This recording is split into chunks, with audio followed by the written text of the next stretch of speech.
The end of an era has finally come with the last episode of the Attack on Titan anime. While we didn't get an anime original ending, MAPPA still did change a handful of events and moved things around, with the biggest change being the dialogue throughout. In the manga, a certain scene was infamous for being horrible. In the last chapter, matter of fact. But the anime manages to completely undo the wrongs in Eren and Armin's final conversation. We're going to cross-analyze between the manga and anime to see the differences starting now, so click off if you haven't seen the ending yet. While their conversation starts off the same, with the two talking as children in Shiganshina, it takes a detour very early on. Like when Eren tells Armin that he killed 80% of humanity, and that killing him would make Armin and the Eldians very respected in the world. Armin asks if that was necessary for their sake, since Eren set them up to be heroes. While in the anime, instead of Eren mentioning the percentage of humanity killed here, Armin opts to say that they'll never be the heroes that Eren wants them to be, because he obviously isn't very happy with Eren. This is where the tone is immediately set between the manga and anime's conversation. In the manga, Armin is docile and oddly appreciative of Eren's actions, while in the anime, Armin is angry at Eren's actions and doesn't really appreciate what he's done in the slightest. An example is when Eren talks to Armin about the reasons he kept moving forward, and the things he did like killing humanity, forcing them to fight, and getting his friends in danger. In the manga, he's sympathetic and says Eren must have been all alone and that it must have hurt all. This sympathy is completely absent in the anime. Eren talks about the founder Ymir and mentions that Mikasa is the key. The reason for this is that Ymir was unhealthily in love with King Fritz, despite his horrible treatment, overall neglect towards her. Mikasa is in a similar boat, as Eren is normally cold towards her, seems to neglect her feelings often, and of course verbally abused her back at the parody meeting between him, her, and Armin. Ymir sees her situation in Mikasa and has her built up to be able to make a decision similar to hers. Ymir had to choose between saving herself and living for her children, creating a world where Titans never existed because she never needed that connection, since she never had to leave her daughters, or saving King Fritz by sacrificing her life. She chose the latter. She was shown always having to obey the king, and while she may have quote-unquote loved King Fritz, I don't believe that love was natural or genuine. Now, Mikasa is presented with either saving Eren at the cost of her life and the downfall of all of humanity, or killing Eren, breaking free from her chains to him and saving everyone.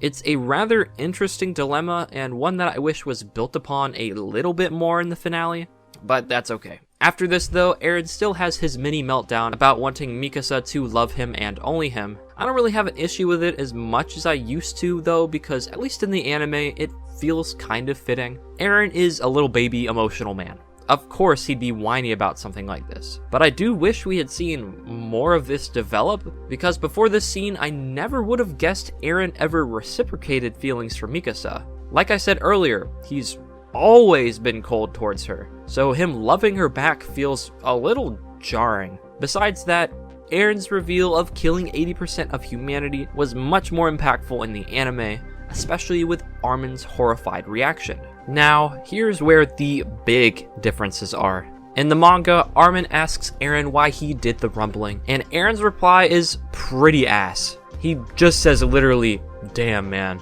I don't know, I just had to." In the anime, his reply to this question is so much better. He tells Armin that he tried to kill all of humanity outside the walls, but they happened to stop him. Because of that, he only got to 80%, but humanity will fall to the same level of civilization as Paradis, which means there won't be any one-sided retaliation, as all parts of the world will now be on equal footing. The end result of this, unfortunately, will be that war will never stop. This is very interesting because this shows that Eren stopped only because his friends killed him. He was fully intending to go and get rid of the entire rest of the world, but since they decided that they wanted to try to stop him, he only got to kill 80% of the population and made his friends appear as if they were heroes to everyone else. Another small detail I like is that in the manga, 80% sounds as if it was always the projected goal for humanity's death, while in the anime, killing 80% of humanity is the minimum that he was going to do. Eren tells Armin flat out that he could save a maximum of 20%, which is crazy. If they'd hesitated or waited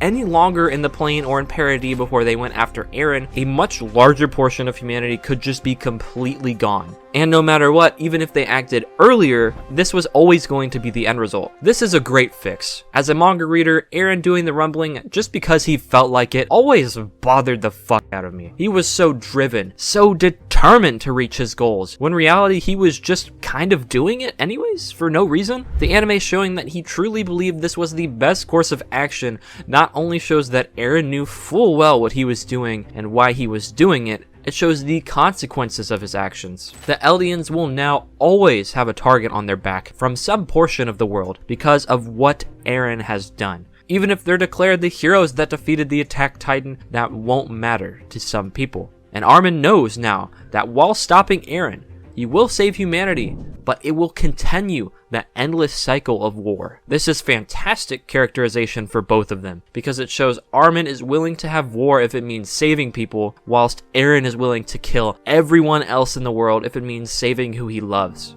It doesn't stop here though.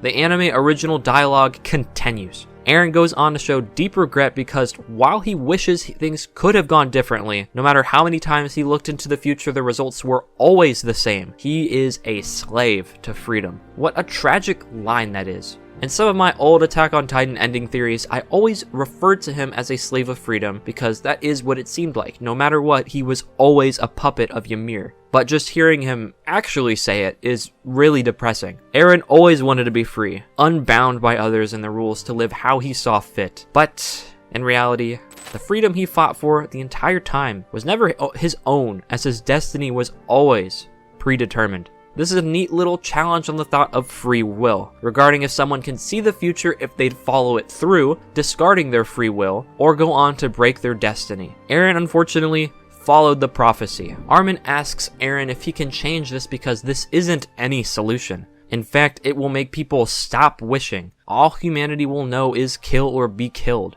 Which I would say is partially true. As we can see throughout the finale, while there are a lot of people fighting to try to do their best to stay alive, even in moments where it seems that all hope is lost, we can see people pulling together to save a baby at all costs. This baby will not grow up to know kill or be killed. It'll grow up to know to save others like it was saved. Or maybe not, because it's a fucking baby. I don't know. MAPPA continues to deliver as they do end up utilizing Eren's panel with his father saying his name. The reason why this is a big deal is because for a long time, this was all we knew about the ending. At some point very early into Attack on Titan, Isayama drew this panel of Eren's father holding him, saying, "You are free," and because of that, a lot of people expected the manga ending to be very differently. But I think in the anime's context, it makes a lot more sense. Eren admits he doesn't know why he did the rumbling. He wanted to see everything flattened, but for why? Because he's an idiot, one that was given incredible power. This is peak. I cannot believe that none of this was a part of the source material. We really just had him shrug it off in the manga, and then Armin picked up a shell and says, "I kid you not. Thank you, you became a mass murderer for our sake." This line has been memed to oblivion because it's so dumb. This is so out of character for Armin. He started a crusade to go and fight Eren in an attempt to stop him from killing people because Armin has never enjoyed human death. Back in season 3, he threw up after having to kill random civilians, and he was incredibly depressed with his attack on Marley. Armin just isn't a killer. Of course, he also wants to bring Eren back to them since he's been so distant from everyone. Armin thanking Eren for killing millions of people just doesn't make any sense for his character. Why would he be so sympathetic for someone who's committed something against every one of Armin's ideals? This moment works really well for Eren's character also because it shows that despite everything he's been through, he's still that same impulsive kid he was at the beginning of the series. Eren early on solved a lot of things by getting angry, throwing hands, or getting into scuffles he didn't mean to. One of the earliest memes of the series was how much Eren screamed.